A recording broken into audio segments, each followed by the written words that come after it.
thing that's black owned. I know you were building a school that everybody's been talking about, and also it has hit that everybody kind of was giving you a hard problem about LeBron James building his school and trying to. I feel like they were kind of trying to throw you under the bus, but do you want to speak on that a little bit? Because I know for sure that you are still doing things to make things happen as far as institutions for the at risk, the young and at risk, and our community and everything like that.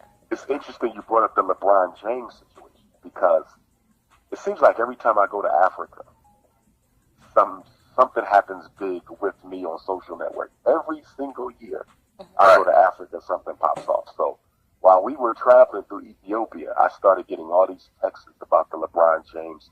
Supporters of mine were sending me the information that the haters were putting out there, the different memes, this and that. What I find interesting, and I support LeBron James, in terms of his ability to speak about certain situations. I think he's clearly the greatest basketball player of all time. Off the court. Off the court. Oh, yeah, I was about to say, we might have to say Jordan. But off the court, you can't even compare Michael Jordan to him. Michael Jordan never spoke up for black people. Right. Never. Kobe Bryant never spoke up for black people. Right. LeBron James did. So off the court, he is the GOAT in terms of speaking up. Could he do more? Hell yeah. But at the same time, I have learned to be patient with those who have their head directly inside of the mouth of the lion. Right. When you're that close to the power structure as a LeBron James, a Jay-Z, I have to be thankful for the little bit that I do see them try to do. They can't make the moves that I make because their head is directly inside the mouth of the lion. That doesn't mean that I hold them to a lower standard. It simply means I recognize that they have to operate and maneuver in a different fashion. Now, I think one of the biggest myths about this whole LeBron James campaign is LeBron James did not open a school. That's the biggest myth of this. Only educators would know this, which is why when you see detractors do what they do, they're clearly miseducated individuals. You cannot own a public school. You cannot open a public school. You cannot run a public school. The only entity that owns a public school is the state. Facts. Right.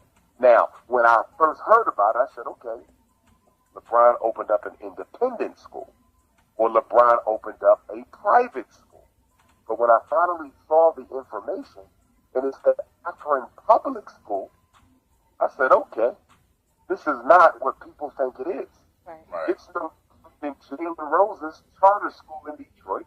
It's no different than Puff Daddy's charter school in New York. Charter schools are public schools, and public schools are public schools. LeBron James did not open up a school. What LeBron James did was give money to the Akron public school system so that they could create an alternative school for children who are having issues, I believe, in the 3rd and 4th or 4th and 5th grade. Okay? Now, if anyone thinks LeBron James owns that school, simply look at the teachers who are working in that school. The pictures are all over the internet, and most of the teachers in that school are white women. No different than the same white women who've been miseducating black boys for generations. Right. Now, if LeBron James owned the school, do you really think he would hire mostly white women to run the school and white men? Nope. Why aren't there more black people than white people in that school? Because it's not his. You cannot open or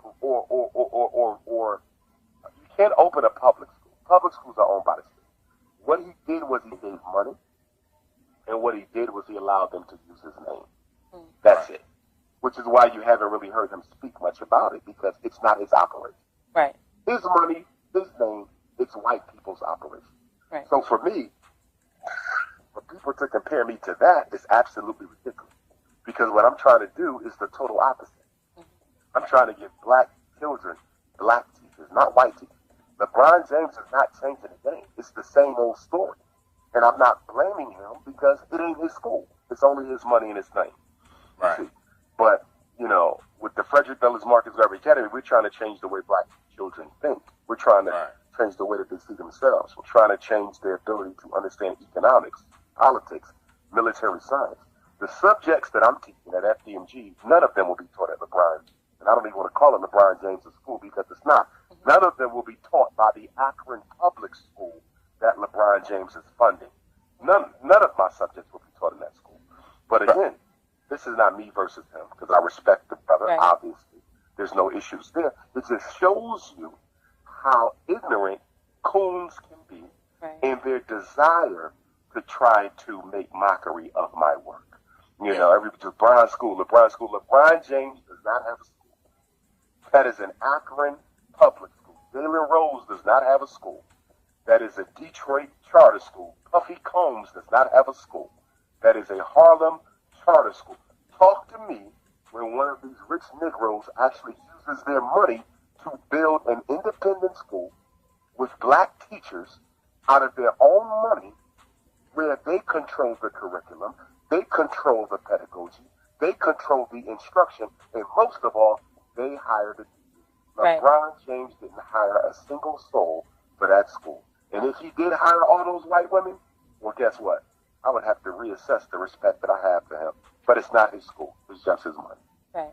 Yeah, I just want to definitely clear that up because when I read the headlines, I definitely knew that what was being said and the backlash that was coming with it did not add up. And if you are conscious of everything that's going on in our community, then you definitely know that there's more to the story. So I definitely want to get your side on that.